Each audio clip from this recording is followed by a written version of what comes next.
monde, aujourd'hui je vous montre comment réaliser un journal avec les images animées comme dans Harry Potter, tout de suite dans DaVinci Resolve.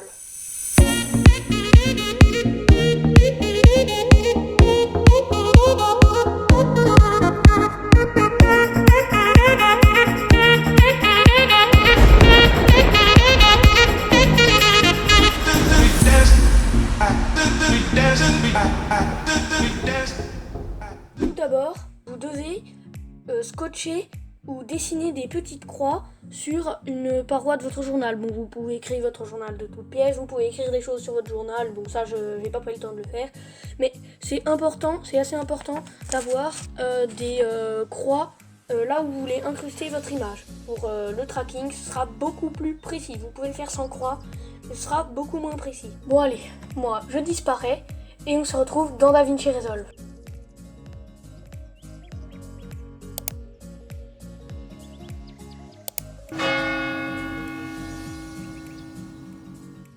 Me voici dans DaVinci Resolve, j'ai importé mon clip que je vais utiliser comme image dans le miroir. Donc là c'est moi qui me suis filmé, j'ai ma baguette magique, voilà, je suis un hamster, un bandit du monde des sorciers, voilà. Il est un peu en accéléré pour renforcer l'effet. Je vais maintenant le passer en noir et blanc pour rendre l'effet plus crédible.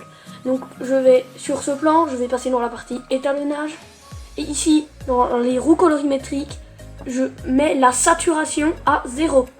Les couleurs sont entièrement désaturées et mon clip est en noir et blanc. Je vais maintenant monter mon clip sur la piste vidéo numéro 2 et je vais, dans la bibliothèque de médias en français, je vais prendre mon clip du journal. Donc voilà, il ressemble à ça, c'est mon clip du journal, là il y aura l'image. Je vais enlever ma piste son puisque de toute façon elle est vide. Sauf que ici on ne voit pas le clip puisqu'il y a celui-ci par-dessus. Celui-ci est par-dessus. Donc là je peux le désactiver et on voit celui d'en dessous. Voilà. Donc là on va dézoomer un peu la timeline et on va devoir dupliquer ce clip plusieurs fois pour qu'il recouvre toute la totalité de celui-là. Donc on va maintenir Alt sur notre clavier et on va dupliquer notre clip. Et on va répéter l'opération encore une fois. Là, on va couper le bout pour que ça fasse la bonne longueur. Maintenant, on va sélectionner les 3 plans du haut. On va faire un clic droit. Et on va faire nouveau plan composé. On va laisser le nom Compound Clip 1, ça va très bien. Donc voilà, maintenant on a le Compound Clip 1. Donc c'est un seul clip composé des 3 clips. Et maintenant, je vais sélectionner mes 2 clips. Et je vais faire nouveau plan fusion. Maintenant, je vais me rendre dans la page Fusion du logiciel. Me voici dans Fusion. Dans la page Fusion du logiciel, on a notre Fusion Clip qu'on a ouvert. Donc en fait, notre Fusion Clip, vous vous rappelez, on a mis 2 clips dans un seul Fusion Clip. Donc le premier clip, c'est mon clip avec le journal. Et mon deuxième clip, c'est le clip que j'ai mis en noir et blanc qu'on va mettre en image. Donc déjà, il faut s'assurer que ce clip là, avec le qu'on va mettre en image, il faut qu'il soit en background, donc en arrière-plan, dessous. Donc là, c'est pas le cas parce que la flèche verte, vous voyez, la flèche verte ici, ça correspond au premier plan. Et celui-ci, il est en arrière-plan. Donc on pourrait déconnecter les entrées et les inverser, mais il y a plus simple, tu sélectionnes le no merge ici et tu fais CTRL T sur ton clavier. Ça a inversé les entrées. Donc maintenant, si je visualise le media out, on voit qu'on a ce clip ici qui est dessus, donc qui cache entièrement l'autre. Mais vous voyez, on va remédier à ça. Donc là, la première chose qu'on va faire, c'est qu'on va prendre le media in 1, donc c'est notre plan avec le journal, et on va lui ajouter un planar tracker. Donc on fait CTRL barre espace et on tape planar jusqu'à trouver le planar tracker. Donc vous cliquez dessus et vous appuyez sur add. Donc automatiquement il se met après mon media in 1 parce que j'avais sélectionné mon media in 1. Si jamais il n'était pas connecté à mon media in 1, s'il était apparu comme ça, il me suffit de le saisir, de maintenir shift sur mon clavier et de le faire rentrer. Maintenant, nous allons nous positionner dans notre clip à un endroit où on voit bien la feuille, comme ça. Moi j'aimais bien le début de mon clip, ça m'allait bien. Donc on va prendre le planar tracker et on va dessiner un polygone autour de la forme qu'on veut traquer. C'est pas la peine d'être super précis, c'est juste pour le tracking. On va quand même ajuster un peu.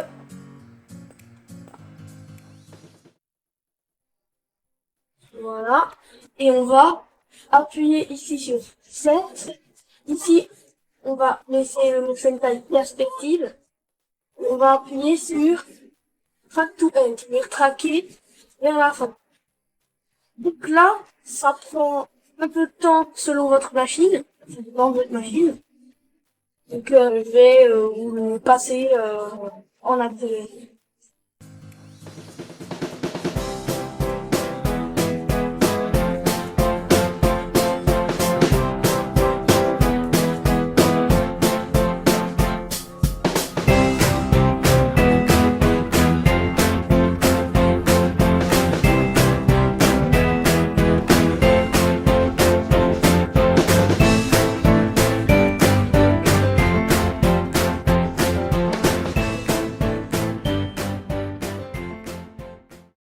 Donc voilà, notre tracking est terminé. On peut voir qu'il était plutôt super précis. Voilà. Donc je vais revenir au début de mon clip pour faire les modifications. Donc déjà, en fait, on va appuyer sur le bouton ici, Create a Planar Transform. Ça va en fait nous créer un nœud. Donc dedans, il y a toutes les informations du tracking. Et en fait, on va pouvoir mettre ce node avant un autre node pour lui donner les informations de tracking. Donc on va appuyer. Donc il a apparu juste là, je vais le saisir et le mettre là en attendant. Donc en fait, quelque chose qu'on voudrait faire, ce serait masquer cette partie là pour faire apparaître mon clip qui est en dessous. Vous comprenez? Si jamais cette partie là elle est au dessus, elle cache mon clip. Donc en fait on va découper cette partie de l'image pour voir en dessous l'autre clip. Donc pour cela, je vais prendre un outil qui s'appelle Polygone, ici. Je vais pas le connecter tout de suite, je vais le laisser là. Et je vais dessiner un polygone autour de mon image à enlever. Ici vous voyez que si on zoome, on voit que c'est pas hyper précis ici.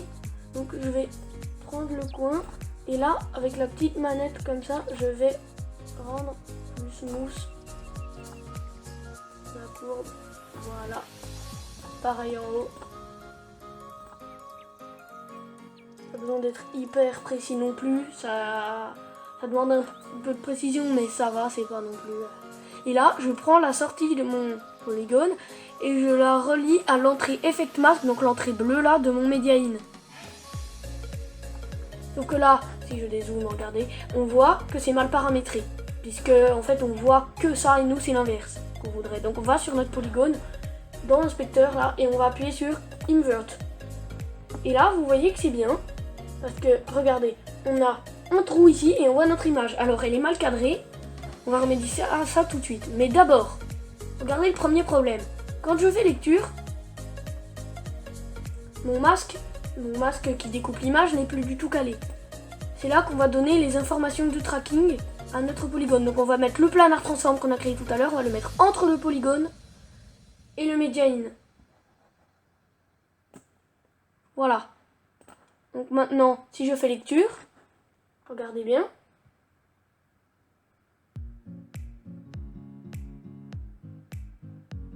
On voit que ça suit parfaitement les mouvements. Donc voilà, maintenant qu'on a notre masque qui est parfaitement animé, il faut qu'on cadre l'image à l'intérieur. Parce que là, l'image, elle tourne pas avec les mouvements, ça va pas du tout. Vous voyez là, l'image, ça va pas du tout, elle est pas du tout dans le bon sens, ça fait pas du tout comme dans Harry Potter. Voilà. On va se remettre au début. Là, vous voyez que l'image est mal cadrée en plus. Et là, sur notre Media In 2, donc sur notre image d'en dessous, sur notre image de base, on va aller ajouter un effet. Donc on fait CTRL barre espace et on va chercher transformation. On va cliquer sur transformation, on va faire add. Ce nœud de transformation va en fait donner des effets de perspective à notre image. Donc là, je suis en mode de contrôle curseur, je vais passer en interactif grille. Et là, je peux saisir les angles de ma grille pour positionner mon image. Donc là, je vais prendre les coins et positionner les coins de ma grille dans les coins de l'image de mon journal pour positionner parfaitement.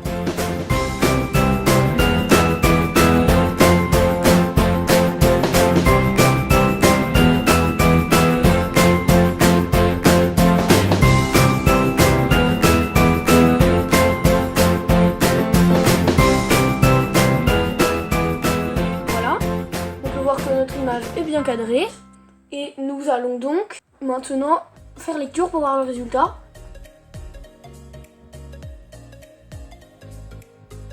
Sauf que ça ne va pas du tout, puisque notre image ne suit pas les mouvements. Et elle va disparaître dans le fond transparent à Pétaouchnok. Donc on revient au début de notre clip, et après ce nœud transformation, on va ajouter le même planar transform qu'on a ici. Donc soit on retourne dans le tracteur et on fait create planar transform, ça va faire la même chose. Soit on prend le planar transform qui est ici, on sélectionne, on fait CTRL-C, on clique sur notre transformation et on fait CTRL-V. Ça va le copier-coller en gros.